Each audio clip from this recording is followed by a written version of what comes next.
Hello, I'm Alfred Norris, but relatives and close associates knew me as Fred. I was born in 1863 in the Lamoille area and grew up on a farm there. I didn't care much for those dinner parties, but I knew Gracie did, so I put up with them for her. I didn't care to dress up, and my appearance was usually very casual. One accessory I always included was a cigar. You rarely saw me without one. My job at those dinner parties was to pass out chocolates after the meal. My favorite was Allegretti chocolates, which I bought by the case. I also had the task of passing out cigars to the men.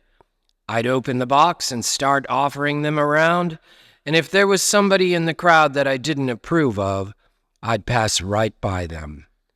It used to embarrass the heck out of my cousin Don when I did that. As for me, I preferred a good business deal over a social get-together. I like to make money. During the Depression in the 1930s, I bought stock in the Armour Meat Packing Company for little or nothing, then sold it later and made $50,000. That would be nearly $1 million in today's money. I served as chairman of the board of directors for Citizens First National Bank for many years. I admired C.D. Tidrow, who was the president. He was a tough businessman and knew how to run a bank well. Together, we did a good job. I didn't really want to move into town, but Gracie wanted to be near her mother, so I agreed to leave the farm and come to Princeton. I liked my mother-in-law. However, I didn't care much for Sam Clark, my father-in-law. We lived under the same roof for almost 25 years, enough to sorely try a man's patience. I was a person of habit and routine, and each morning I went downtown to the post office to get the mail. I also read the Wall Street Journal every day, and my favorite newspaper was the Chicago Tribune. I was very interested in World War II and listened to the radio to get the latest news. It didn't really bother me too much when I heard that a British ship was torpedoed or London was being bombed. I don't care much for the British. My daily exercise was chopping wood. I had a large stack of wood on the west side of the house, and every day I wielded the axe out there, cutting and splitting the logs into suitable pieces of wood for our fireplace. One thing that surprised people is that I enjoyed children. Duncan and Catherine Bryant were a couple of kids that lived next door to us, and I had great affection for them.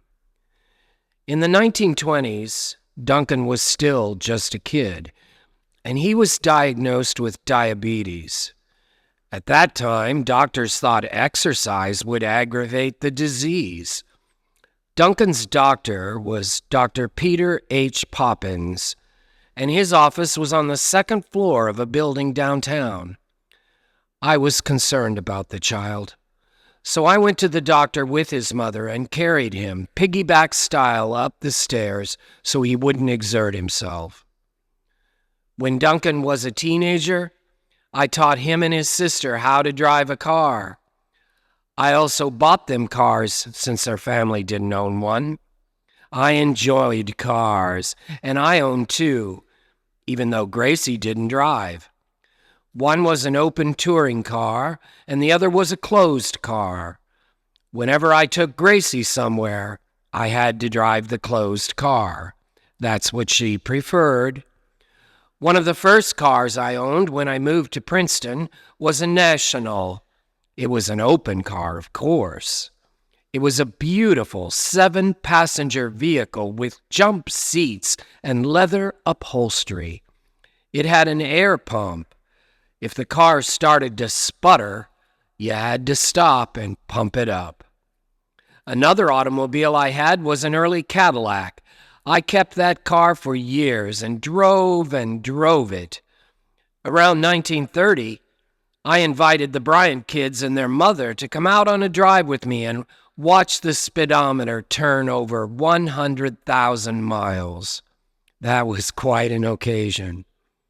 Later, I gave the car to the American Legion, and a mechanic turned it into a parade vehicle for them. I died on May 31st, 1944, at the age of 81. I wasn't in favor of leaving our home to the Historical Society, but Gracie was the one who owned it, and she wanted to do that.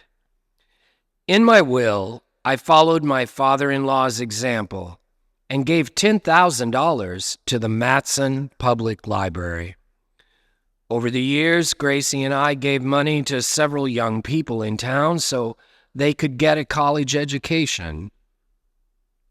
Thank you for coming, and have a prosperous day.